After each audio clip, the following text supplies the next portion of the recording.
YouTube, this is Too Raw for TV. There's no question that the best center in the NBA is Nikola Jokic. Absolutely.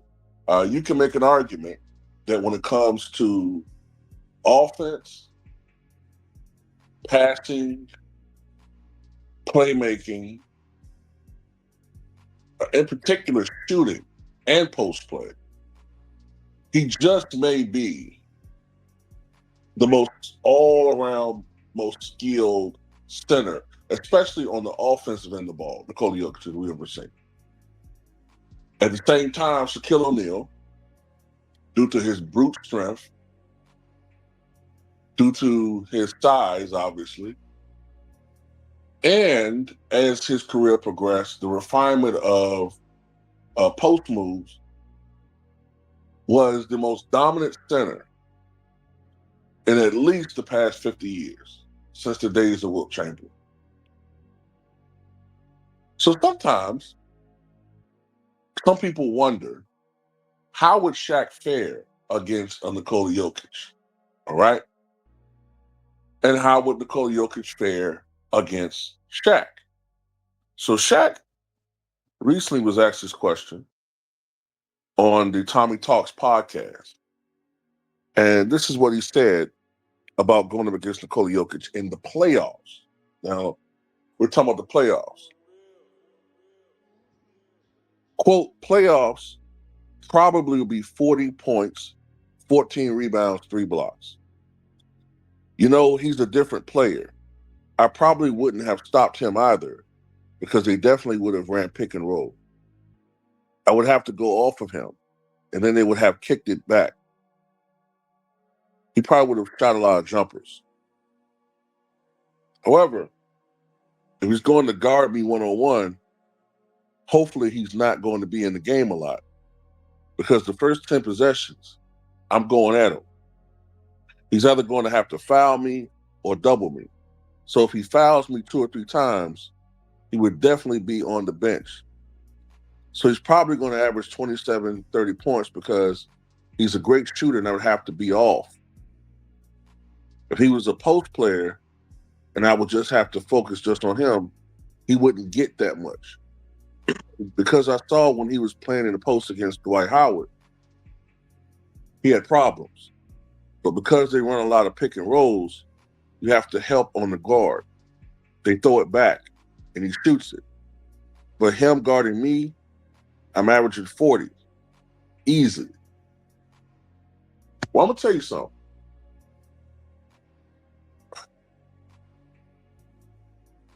Now, if we're talking about a playoff series, right? Not a season. Because him saying he was an average 40 in a season, I don't buy that at all. I think the only guys that I think, in my mind, at least me personally, that could average 40 in a season in today's NBA would be probably Michael Jordan, Kobe Bryant,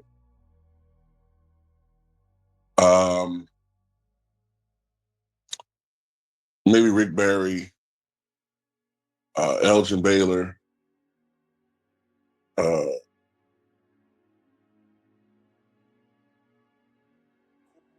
trying to think of anybody else. That's probably about it.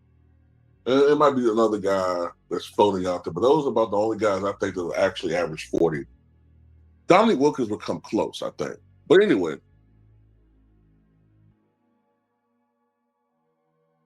Nikola Jokic is a phenomenal player. But one of the knocks I do have against him is that he's not really, and it's not his fault, but he's not going up against any real great quality big men at this time in his career. Like the closest that he has to that is Joel Embiid. But man, Joel Embiid can't stay healthy. And lately he's been not even displaying the passion that a great player usually does display or show to be a consistently great player. He's not been available. And I mean, I'm trying to think of other great centers. That's about it. Victor Wembanyama is developing, but for great stretches of the season, he's been hurt.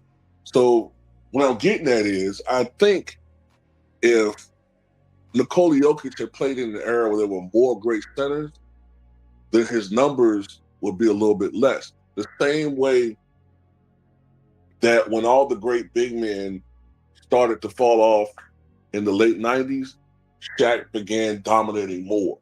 That plus Shaq getting bigger because it was a slower paced game, mostly a half court game. But the thing about that, though, is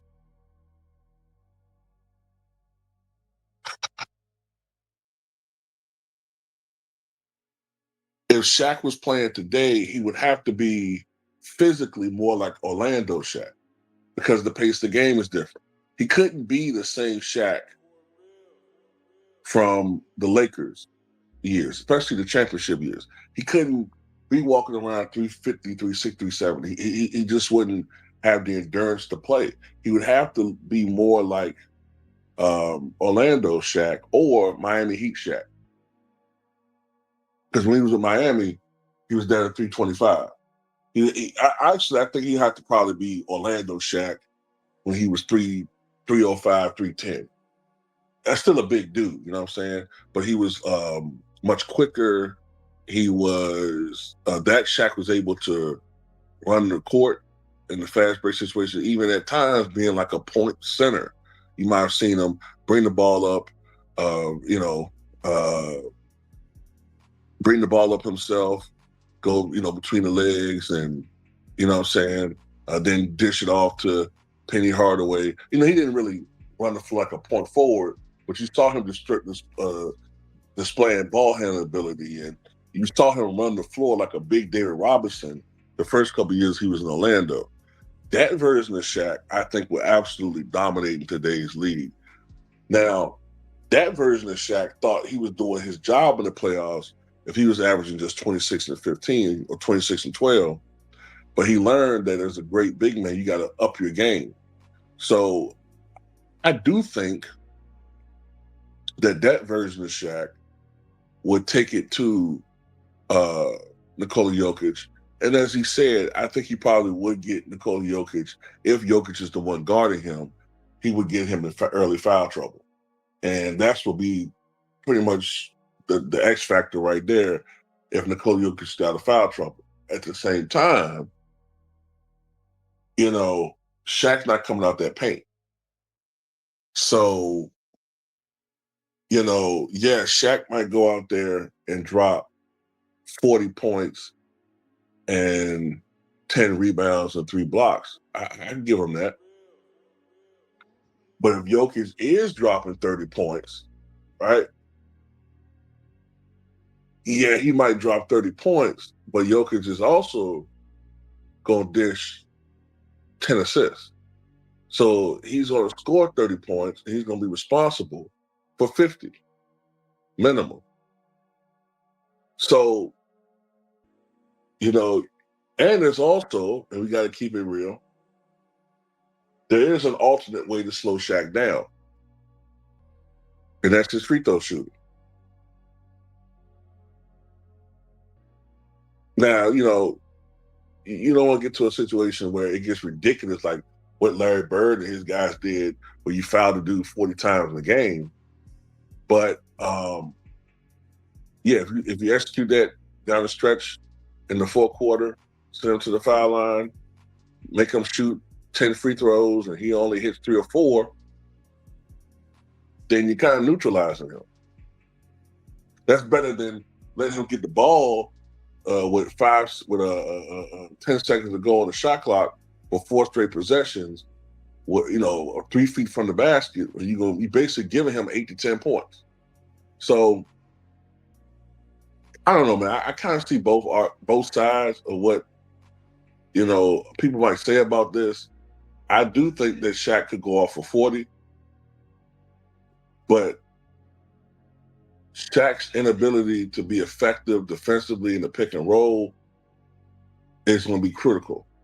because that's one of the reasons why Utah. That's the main reason why Utah used to whoop the Lakers' ass before they got older. The pick and roll. That's Shaq's Achilles heel. So defensively, I don't know if Shaq would be as effective on the defensive end in today's era because I don't think he's going to be as willing to come out that paint. You know, but it is what it is, man. So what you guys think?